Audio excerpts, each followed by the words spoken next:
Welcome back. As we approach the summer season, it's traditional to celebrate the warm weather with outdoor activities, music, and on some occasions, fireworks. But for those living with Alzheimer's, these moments can be overwhelming or stressful. The Dementia Program Director for the MJHS, Dr. Kendra Ray, joins me to discuss solutions, caregiver tips, and the types of events to keep in mind to ensure this summer is enjoyable for everyone. Doctor, thank you so much for joining me. Thank you so much for having me today. Now, can you give us a little bit of an overview on the services MJHS offers to those with Alzheimer's? Yes, thank you so much for having me. I'm so pleased to work for MJHS Health System, which is a not-for-profit located in New York City. We offer an array of services, including MJHS health plans that are elder plan and home first. We also have MJHS hospice and palliative care, home care, and we have two skilled nursing facilities. One of them I work at is MJHS Menorah Center for Rehabilitation and Nursing Care, and our other nursing facility is located not too far from here in Washington Heights. It's MJHS Isabella Center for Rehabilitation and Nursing Care. Now, I'd love if you could give us the medical definition of Alzheimer's disease, because I know that we hear the term and a lot of people think they know exactly what it is or how people living with Alzheimer's will react. But can you give us, just in your experience, true definition of what that is? Yes, very simply put, Alzheimer's disease is a neurodegenerative disease, meaning that over time people will lose their memory. It affects both the mind and the body. One thing that people don't necessarily consider is that it not only affects the person who is living with Alzheimer's disease, but also the family unit. And what are the different stages? Right, so there are about 3 stages that people usually go through. There's the early stage, the moderate stage, and the late stage. At MJHS Menorah, I work with people who are mostly in the moderate to later stages. That's when they need help with their mobility. Some people have some speech and communication problems, and a lot of them need help getting dressed and with bathing and things like that. Now, can you tell me more about the role caregivers play in assisting those living with Alzheimer's? Yes, caregivers play a pivotal role in caring for people who have Alzheimer's disease. Specifically, the professional caregivers where I'm working and family caregivers are responsible for helping prepare their foods, helping them to get dressed, helping them to do creative arts therapies like what I'm involved in and leisure activities. So they're really responsible for helping people have a better quality of life. Now, when I first found this out, I was really shocked just to hear that, for a lot of people with Alzheimer's, summer can be just an interesting time. I had no idea that, the weather could affect people in this way. So, with that being said, with summer approaching, why is it important for caregivers to think carefully when assisting those with Alzheimer's? Everybody is so excited to get outdoors and enjoy the warm weather, especially with this beautiful weather we've been having the last few weeks. Some things that caregivers might consider is that socialization is a protective factor for brain health. So we want to think about involving people with Alzheimer's disease and other types of dementia in activities to help them keep active. We know that sometimes people aren't able to get outside, but there are other things that you can do indoors to keep people active. Now, we'll definitely get into talking about some ways we can keep people active, but with keeping summer in mind, I understand there's something called sundowning, and that is also something that could affect a lot of people living with Alzheimer's. Can you explain what sundowning is? Yes, so sundowning is a professional and clinical term that many people who are working with people with Alzheimer's disease use. It usually occurs in the evening hours. Where I'm working, we see sundowning around 2 to 3 in the afternoon. That's the time when people start to become a little bit agitated, irritable. For some people, it can be as extreme as, they feel like they want to go home, or, they can't, or they're calling for their family members.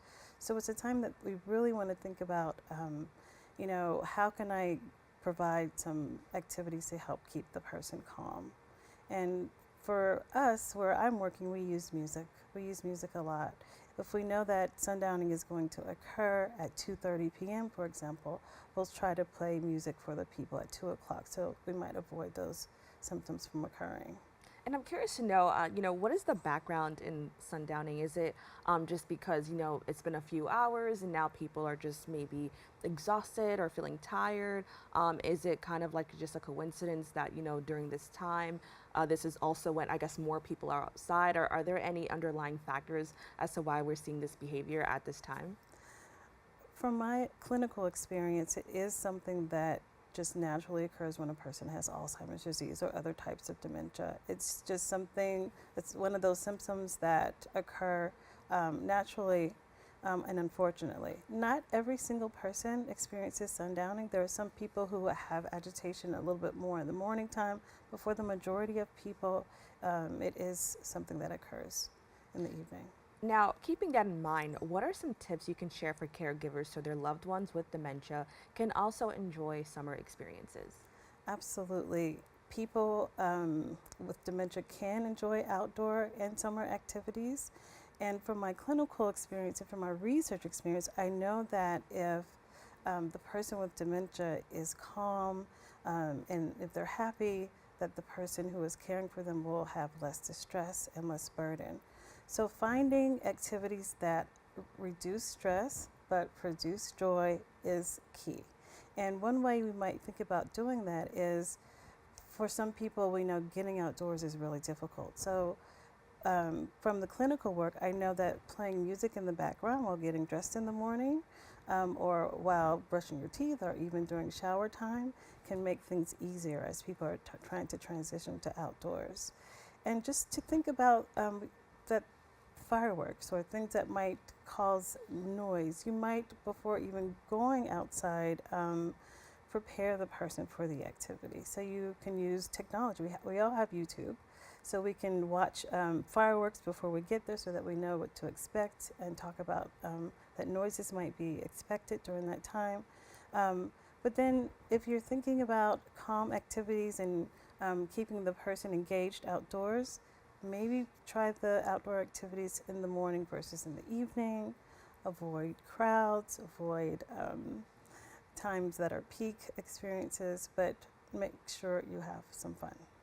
Now, with what activities should individuals avoid if they may be impacted by sundowning? Yes, I think avoiding evening outdoor activities is probably what makes sense.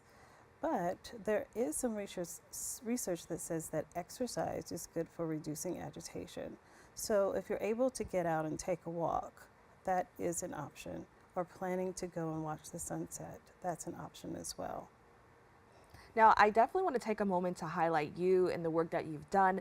I understand that you recently presented at a Women's Alzheimer's Movement symposium.